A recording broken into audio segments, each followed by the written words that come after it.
Kenkayori do Byumba ni kenkayori iherereye mu mujyi wa Gicumbi munsi y'isoko rya Byumba utaragera kuri gare routière aho bategera imodoka. Iyo uhageze uhasanga ibikoresho byose utabona ahandi by'ubwubatsi, birimo ibikoresho bakoresha mu kubaka inzu zigezweho cyangwa ari wowe wese ushaka kuvugurura no kubaka iwe mu rugo. Uhasanga amarangi meza, amatiyo anyuranye y'ubwoko bwa PVC na galvanize, bijyana n'ibikoresho bakenera muri toilette na douche.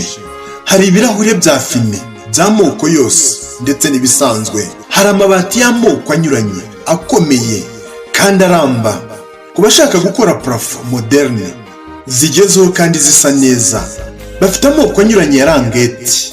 Hari kandi tibe zinyuranye bitewe n'izo ushaka. Bafite ibigega binini n'ibiringaniye ndetse n'ibito bifata amazi y'imvura iwanyu mu ngo. Hehe no kubura amazi. Mu by'ukuri hari byinshi uhasanga bikenewe mu bwubatsi. Karibu muri Kenkayori do Byumba aho batanga serivisi yihuta, inoze kandi ku biciro bito.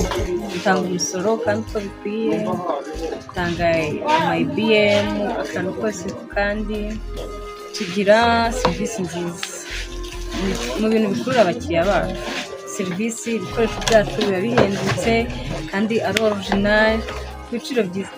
Akarusho dutwaza abakiriya bacu yitwaye ibintu byinshi cyane ugiye ahantu kure. Niyo mpamvu hano ari biragerageza bimeze neza, ntabwo bahenda. Murakaza neza muri Kenkayori kubera ko twakira neza.